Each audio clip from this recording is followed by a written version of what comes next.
Cyber Reapers! Hello, Cyber Reapers! So, tonight, or today, whenever, wherever you are, I'd like to talk about a book. And I was actually going to save this for tomorrow. I'm recording it at night.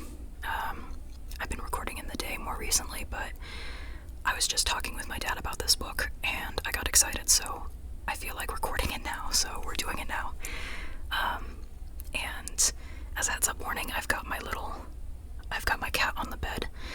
I've been calling him a little velociraptor recently, but he's actually more of a T-Rex now that I think about it in his behavior. He doesn't do well in groups. He doesn't like fellow kitties. He likes to be by himself and have all the attention. So I think that gives him more T-Rex behavior, you know. But he loves to just pop out and surprise attack me a lot, and that's what the T-Rex does in this book. So I think that's fitting behavior, you know. My gosh, the T-Rex in this book was actually kind of comical. We'll get there. So the book for tonight that I'm talking about is Jurassic Park by Michael Crichton. And I'm actually quite surprised I haven't read this before now. I mean, I grew up liking the movie as a kid, you know. And I actually haven't seen it in quite a while, and I'm curious to see it now that I've read the book, to fully remember all the changes they did. I think, though, based on what I remember, the movie captured the spirit of the book, even if they deviated from the specific details to make it fit better for a movie. Overall, though, I think they did a good job from what I remember, and I quite enjoyed this book.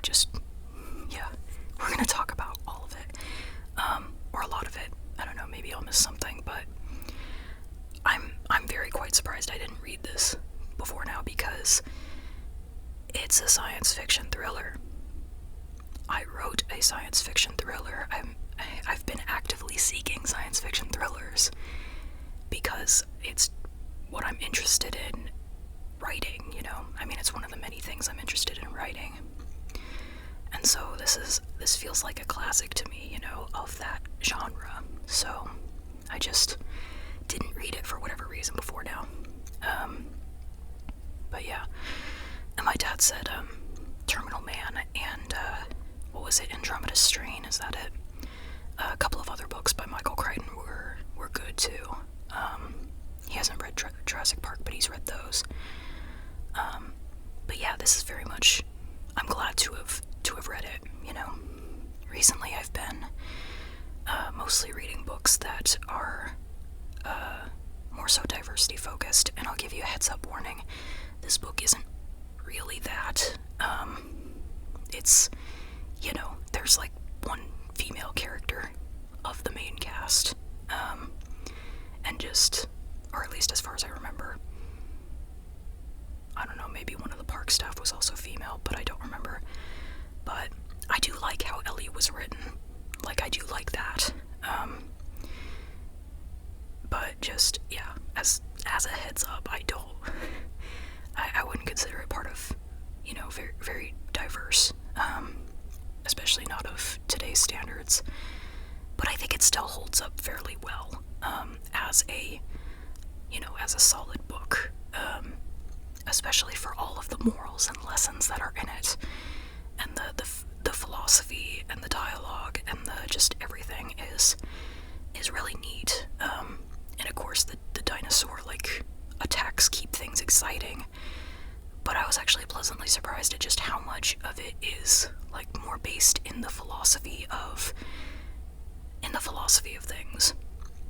And that contrasts quite a bit with how stylistically I would say the book, I read it and I'm kind of like, I could imagine it as a nonfiction book based on the way it's told. It reads as like these were actual events that happened. Yes. Anyhow though, so for anybody though who hasn't read this book or hasn't heard of it, it's, you know, it's popular, so I'm not trying to sound condescending if you haven't heard of it, that you haven't heard of it, you know. But either way, here's a refresher on the premise. So, Jurassic Park, this book, it's, how do I start? Let's say, okay, there's there's this rich, wealthy man who decides, hey, I want to recreate or reconstruct a bunch of dinosaurs from dinosaur DNA, actual dinosaur DNA. I'm going to reconstruct these beings, or I'm going to pay to have them reconstructed, and we're going to put them on an island, and we're going to make it essentially like a theme park where rich kids from all over the world can come and see these dinosaurs brought back to life, and it can be this great tourist attraction, you know, and it's going to be on this island. And as soon as we get this one island up and running, we'll put one near Japan, and we'll put one near in Europe. You know, we're gonna sell merchandise, we're gonna sell experience, we're gonna make money off these dinosaurs, you know. So that's where this idea starts. This rich, wealthy man. I don't know why I said that twice. It's redundant, but he is exactly kind of how you'd expect. He is so focused on the money and getting his idea to be exactly the way he wants it, that he ignores all of the signs that things are not going to go his way, and that this is a horrible, horrible idea. And every step of the way where somebody says, hey, this is a bad idea, or hey, here's a way to make this park safer, he just says, no, we're not doing that. We're gonna keep going with the park the way it is, the way I want it. And just, yeah, he's not concerned about the local deaths happening from, oh, they must be lizards, not escaped dinosaurs. Our dinosaurs didn't escape. It couldn't be our fault that all these people are dying, especially small children and babies being torn apart by lizard beings. Yeesh. Yeah, so that's, he's very set in his plan and in his ways, and as much as he wants to say, or as much as he says that his motivations are for the children and to incite their wonder and everything, although he does admit that it's only for the rich kids, for those who can pay, it's very clear that he's just not likable. He's not a good person. He's how you'd expect, you know, a millionaire or a billionaire to act. So, yeah, that's Hammond, by the way. That's the rich dude who started this idea. What he did was he gathered a bunch of different people from a bunch of different specialities. Is that it? Professions. There we go. That works better. He gathered a bunch of different people from a bunch of different professions. Whoa, I'm getting ahead of myself, I guess, or my mouth is not keeping up with my head. Professions. He gathered a bunch of different people from a bunch of different professions, including, you know, people who could specialize in the tech to keep the park secure, a bunch of construction people actually to build the park, and to build all the cages to keep all the dinosaurs in. He, you know, has people taking care of the grounds, taking care of all the plants, and by the way, the plants are also prehistoric, or from the periods that the dinosaurs are supposed to be from as well. Which, I'm gonna be honest, I wasn't a dinosaur kid. I don't remember all the different dinosaur names or the time periods. I only remember Jurassic because it's the name of the book. But the dinosaurs that are in the book are from both the Jurassic period, and I think there's a few from the period either before or after. And again, I do not remember the names. I think it starts with a C. Yeah. But that's, the book explains a lot about the scientific feats that happen, you know. It explains the science, even though it's science fiction, and I love that. Because it's trying to essentially show, like, hey, all these all these people are actually here for a reason. They all thought through all these things to try to make this park work. And that includes, like, the biologists, or the, I don't remember their official titles, but the people who took the DNA of the dinosaurs from amber. So the way the dinosaurs were able to come back or be reconstructed was from their blood or their DNA that was captured inside of bugs that, say, like a mosquito, sucks blood from the dinosaur, and then that mosquito, or whatever that bug was called, gets trapped in amber. It is then, essentially, it's contained from the elements so much that that DNA could be usable to reconstruct dinosaurs in a way that fossils can't really be, because the fossils have been so affected by the elements and by time that really fossils are not that usable for reconstructing the dinosaur DNA.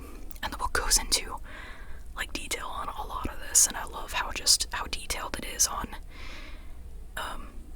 being like, yes, this is exactly how they did all of the steps to getting this to happen. And yeah, they had scientists working to reconstruct the dinosaurs, to take care of the eggs, and to do all the things to create these dinosaurs, and to take care of them for a little while when they're kind of in their infant age, and then release them to be among their fellow dinosaurs of the same species inside their respective cages, And from what I recall, they tried to keep it as balanced as ideally possible with respect to, like, how many dinosaurs of each species, while also going off of, or being limited by what DNA they can access, and regrow. So they have, like, say they have a few velociraptors, they have, I just realized you might not necessarily know. Okay, so I'm not a specialist on the names, so I'm not going to be able to remember all of the dinosaurs, but of, like, the ones that affect the book the most, there are the velociraptors, which are these fairly small and very agile beings that hunt in packs, in groups, and they're very, very, very clever. Like, think of a giant bird. Actually, I don't know if you know birds are clever, but yeah, they think of a very clever, creepy reptilian / bird creature that is about 6 foot, if I remember right, and can tear you to pieces. That's a velociraptor. And yeah, they have friends. They bring friends. The T-Rexes, there's an adult one and a adolescent in the book. They don't work well with others. They don't, not even each other, If one of them tries to go after the other's kill, well, if the little one goes after the big one's kill, big one isn't happy, So, it's, yeah. But the T-Rexes, though, are big. They are, they're generally considered the prominent apex predator, carnivore being. They're giant. But what's interesting in the book is how they're used to eating larger things than humans. So, say in the book, they don't entirely know what to do with the humans. Like, they'll chase around the humans, but really, their teeth are not made to, like, deal with humans. So, really, they just kind of throw the humans around. Velociraptors, on the other hand, they're small enough to be able to mess up a human's body. I should probably give a little heads up warning just in case. I'm not going to go into, like, the, any sort of the graphic details. I might mention some things, though, say that this book contains death via dinosaurs, as a heads up. Yeah. Yeah. So and kids are not exempt from that, just as a heads up. But I think I've talked about that already anyway, enough, and I'm not gonna go back to that, I don't think.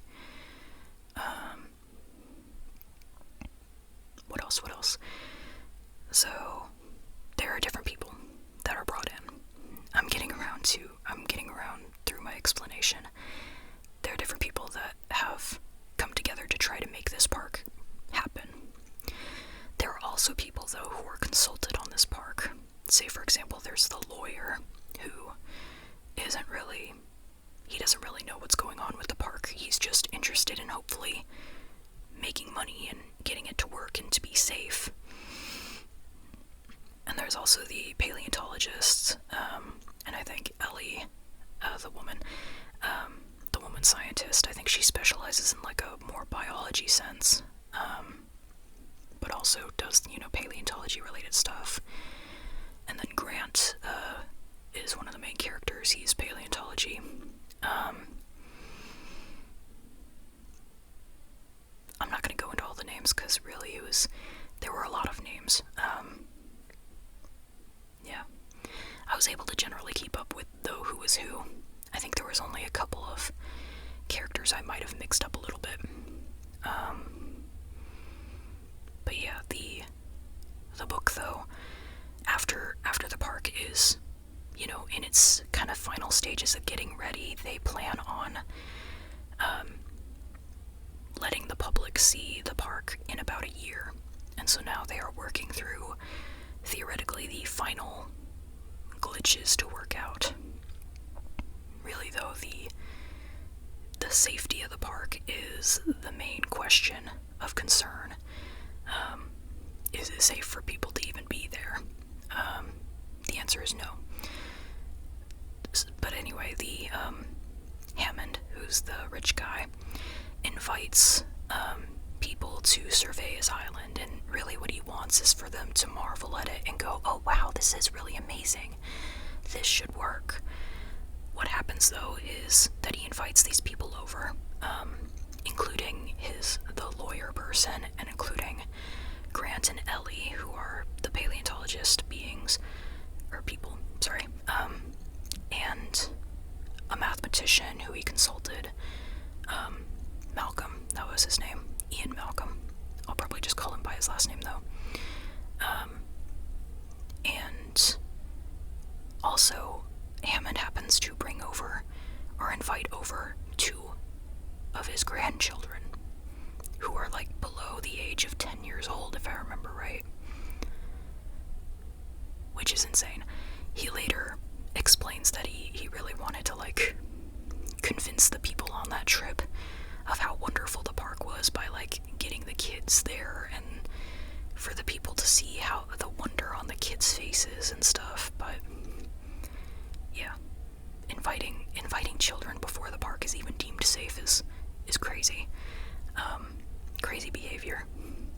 Yeah. But I think from there, it's,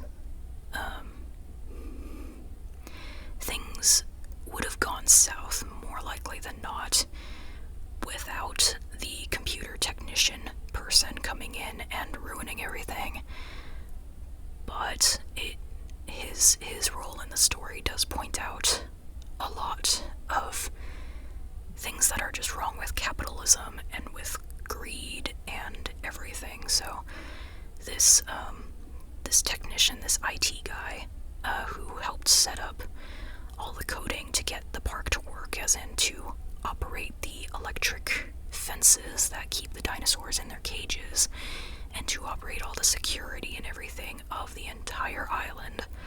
This guy, Ned, he is approached by a competing company that wants access to, or wants a bunch of the dinosaur embryos. So Ned goes to the island under the guise of fixing a few of the technical things, glitches that he intentionally put into the system. And his plan is he'll just pick up a few of the embryos, shut off the security for a bit to just confuse everybody, drop off the embryos at a boat that's going to meet him at the dock, and then be back in like 5 minutes to fix the security and everything. What goes wrong, however, is that it's very, very rainy. He loses, as he's driving the embryos to this boat and all the security, he shut that off. So the electric fences are down, the dinosaurs could theoretically get free, and they do. He takes a wrong path somewhere, and he doesn't make it to the boat. Instead, he crashes into the forest, and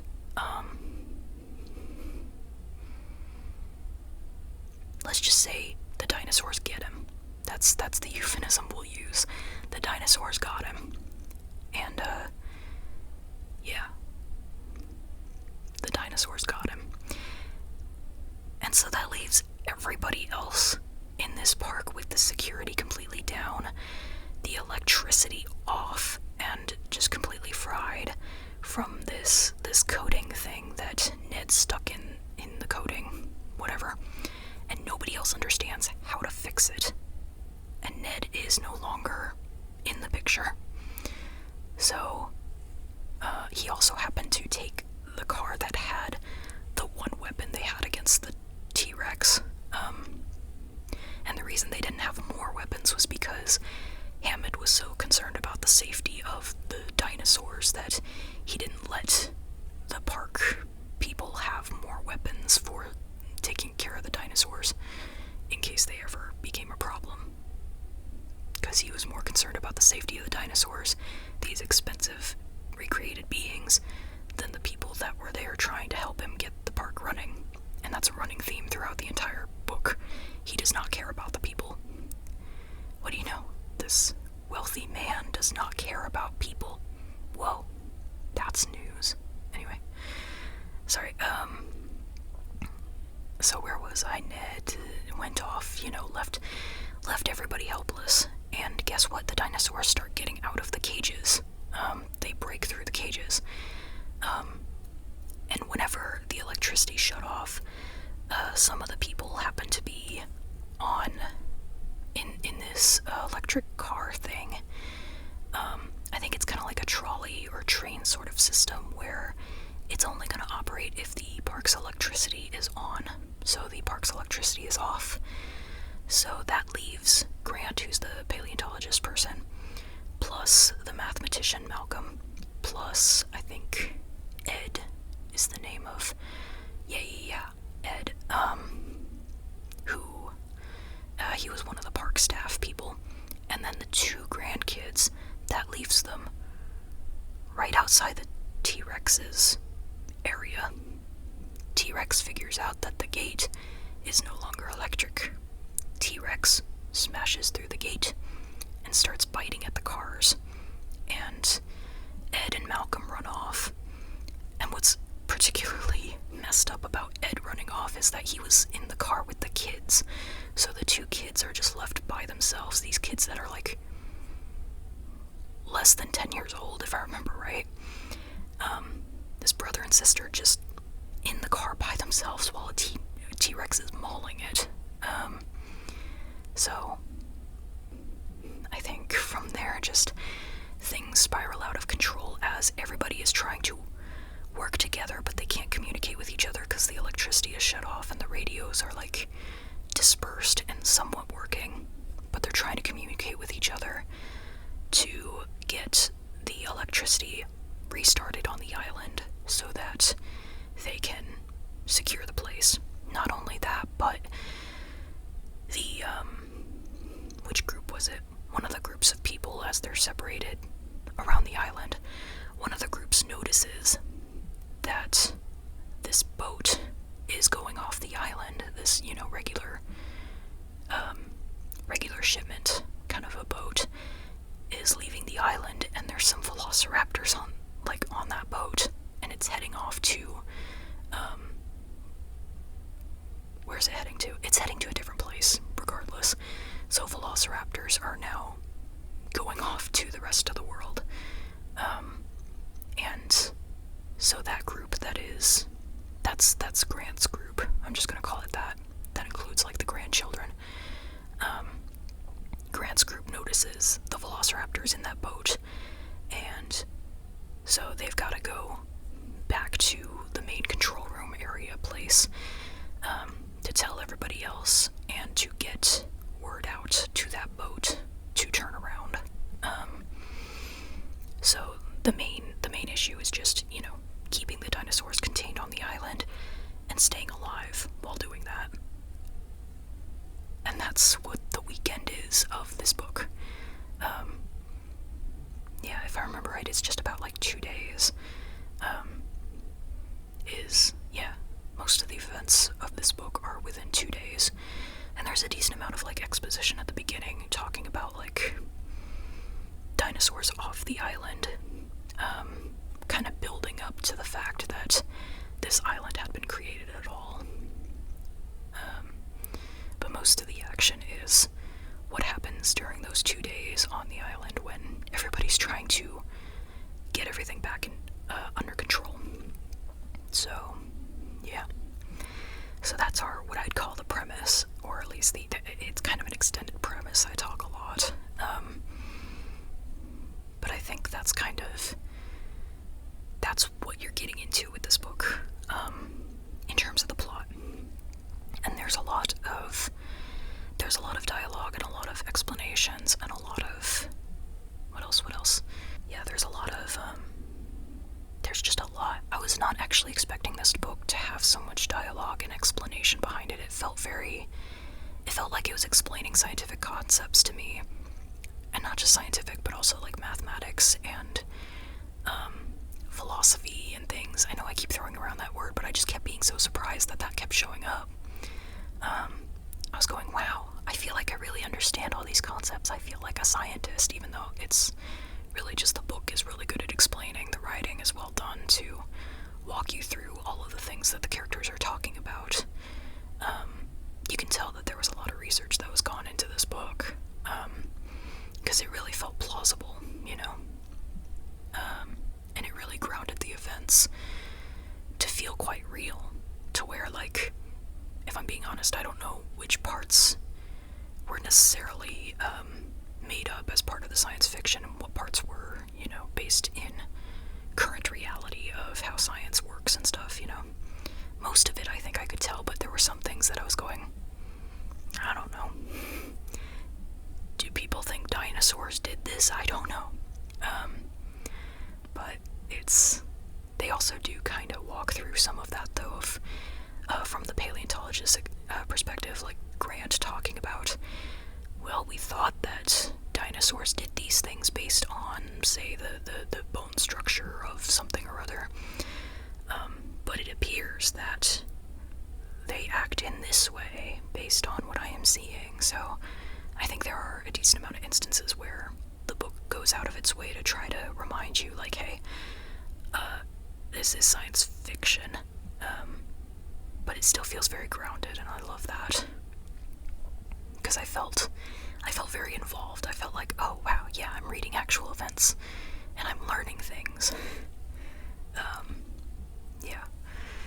So I feel like that was very different in comparison to a lot of science fiction books I've read, because I enjoy too, just like reading things and going, yeah, I don't need to know the details on how this science fiction stuff works, but I also found that I quite did enjoy knowing the details on how this island works, because it helped me as well with theorizing different ways of how they could get out of the situations they were in.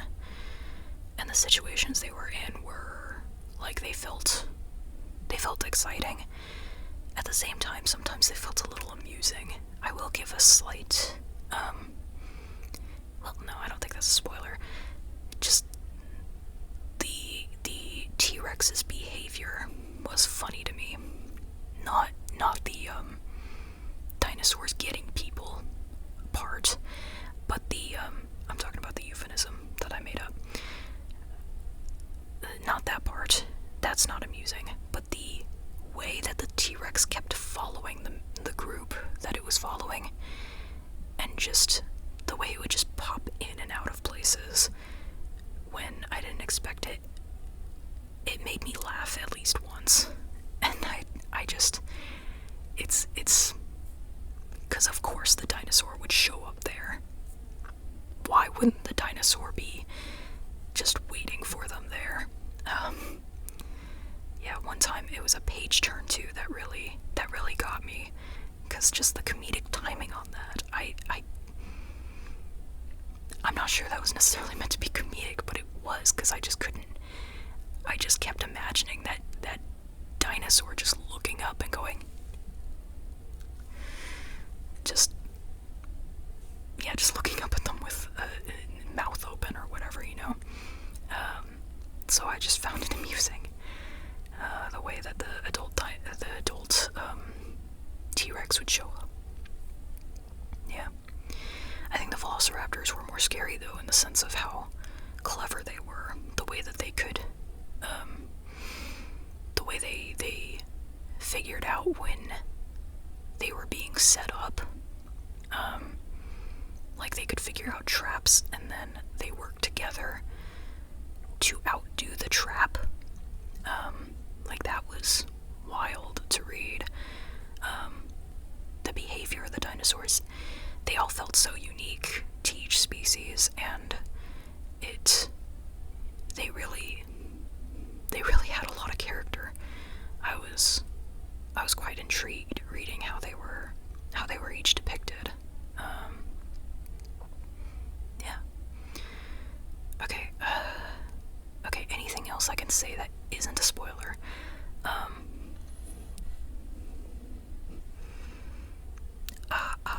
Okay. I will say, I think there was a lot. This story almost read like a fable to me, like a moral, like a moral story. Especially when it came to the scenes where the dinosaurs got the people. Because the way that certain characters would die, it felt like poetic justice, in a lot of cases, And I can't go into details of exactly how without going into spoilers, so I'm not going to do that. But I think just that in of itself would intrigue me for somebody else to tell me, like, yeah, there's kind of some poetic justice to the deaths in this book. I feel like that would catch my attention, if I hadn't read this book and I was interested in it.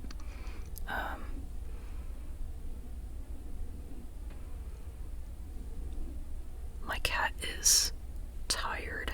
He's partially awake, though. His eyes are just like itty bitty slits barely open. I'm waiting for him to, like, relax. My little T-Rex. Yeah.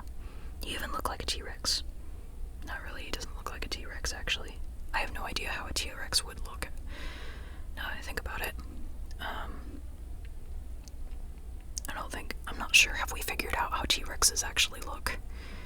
Did we decide whether they are feathered or not? I don't know.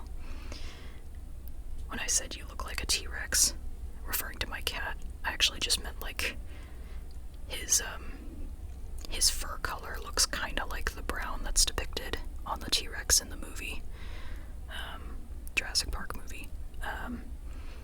So that's all.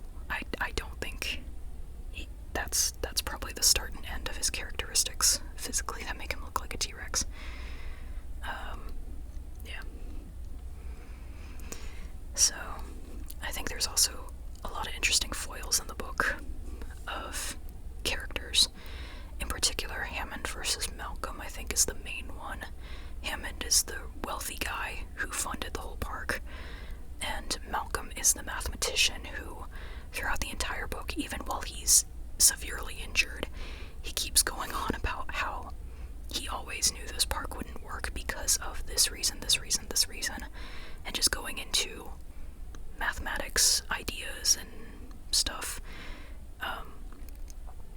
And yeah, I pretty much, everything he said made sense, or almost everything he said made sense.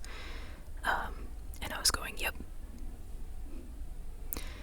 So Hammond had all these people, including this guy, Malcolm, telling him, hey, this park is not a good idea, or at least this aspect of the park is not a good idea, and Hammond still went, no, we're gonna do this anyway.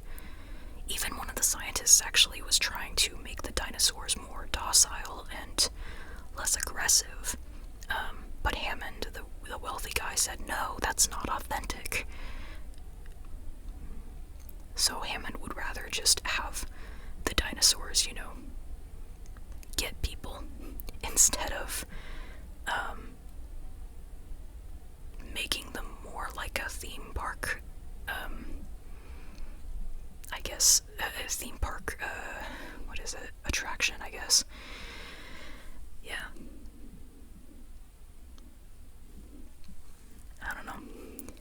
But yeah, there's a lot. There's a lot in this book I quite enjoyed.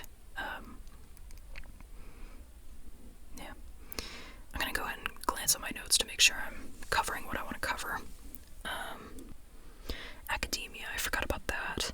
Well, I said specifically in my notes that a lot of philosophical points were brought up about science, commercialism, history, and academia, and there's plenty more, I'm sure, but those were the ones that I mainly pointed out in my notes, because I think sometimes Hammond does bring up actual, points that are valid. Hammond's the rich guy, but I don't necessarily agree with those points, but I do see where he's coming from in some senses. Like when he convinced somebody to work for him instead of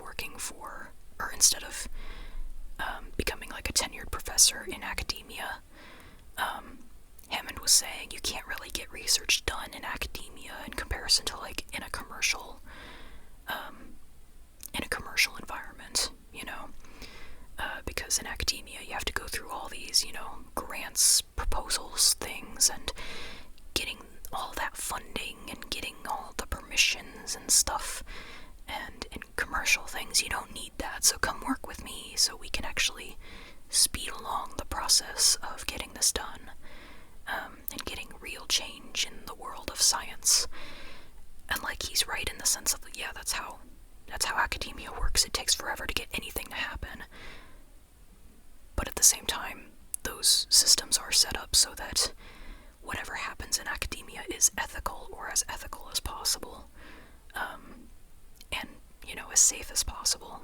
And what Hammond did was exceedingly unsafe.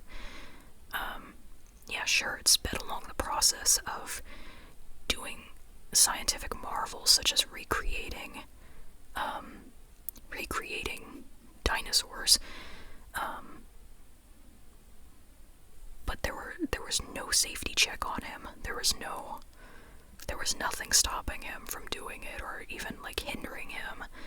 So everybody who worked for him ended up, doing everything that he said,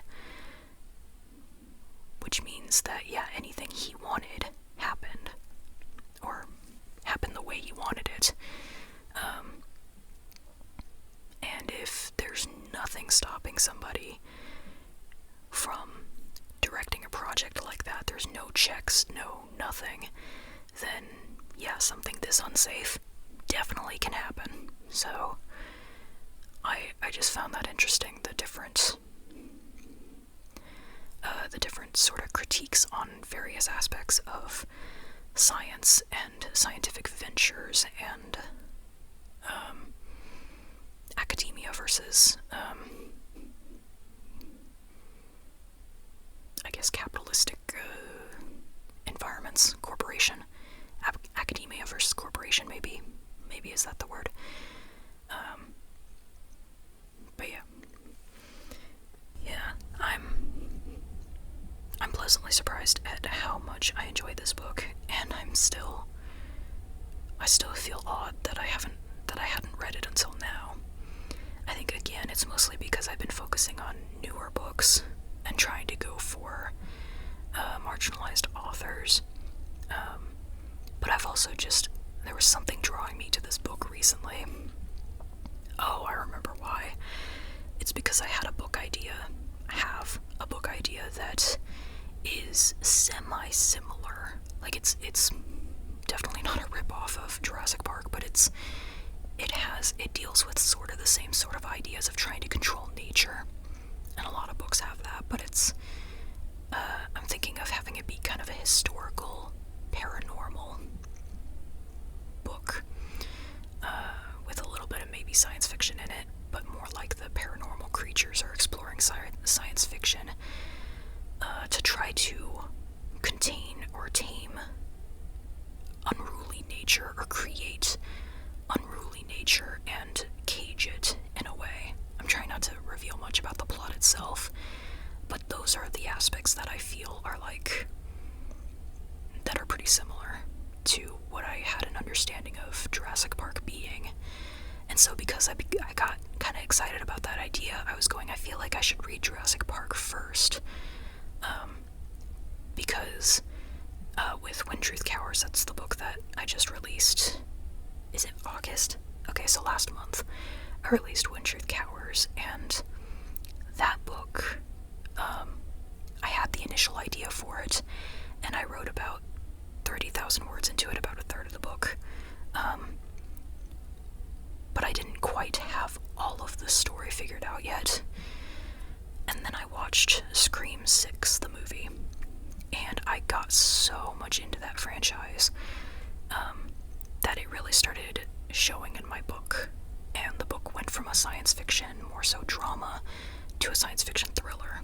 And so I think I get inspiration from things that are out of left field sometimes, because I'm very much not I wasn't a horror movie fan before seeing Scream 6. And so I just had this sort of sense that Jurassic Park would maybe do that for me for this upcoming idea I have, kind of give me more things to think about, and I think it has.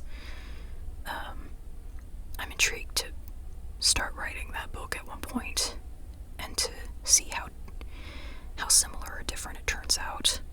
I don't think I'm going to do anything like the sort of writing style that, like, my writing style just isn't anything similar to Michael Crichton's, I don't think. I do not explain things that much when it comes to my world building or anything. Largely, I just throw readers into my world and explain along the way whenever it becomes, relevant.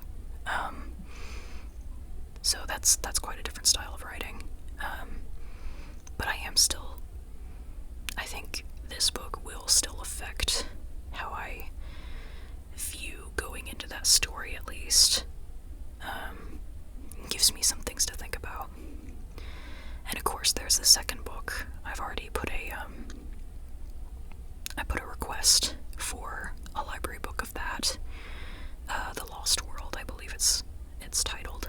And this is a duology, which is exciting for me as well, because I don't know, I feel like I don't see a lot of duologies in general. And then also I don't see a lot of duologies that are in science fiction. And When Truth Cowers is part of a duology, so I'm kind of excited about that too, because it's a science fiction thriller. Both books, and Jurassic Park, science fiction thriller as well, and a duology, so that's fun. I didn't actually know that beforehand. I thought there was maybe like 3 or 4 books, but I think there's only 2, if I remember right. Yeah.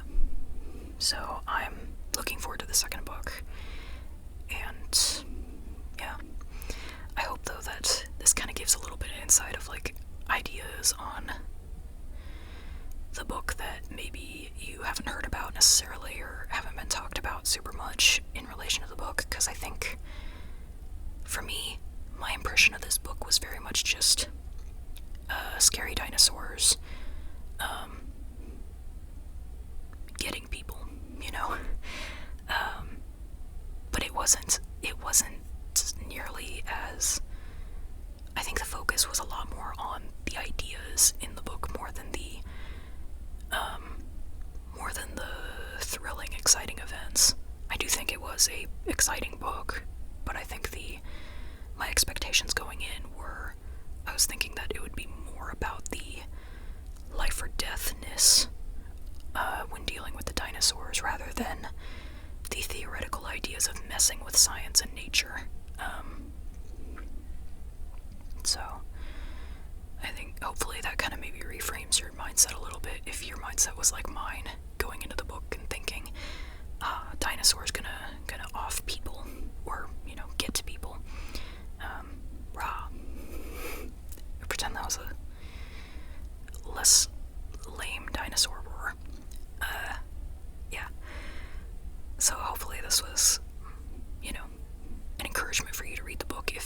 if that kind of writing style sounds interesting to you,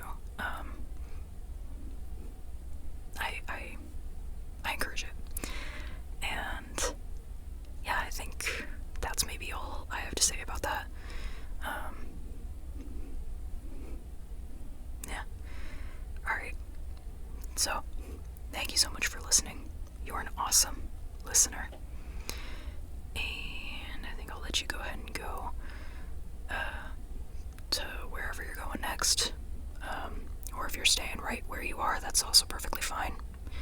I think I'm gonna stay right where I am. I'm in bed right now, so I'm gonna lie down after this and go to sleep. But whatever you do next, I hope that it is fun, relaxing, and or worthwhile. Ideally, all three. And yeah. Alright. Bye. Oh, little T-Rex. Oh, little T-Rex does not like. He's trying to eat my hand. So mean. He did it again. I was just trying to pet your head. Can't I pet the T-Rex head? My little T-Rex cat got me, guys.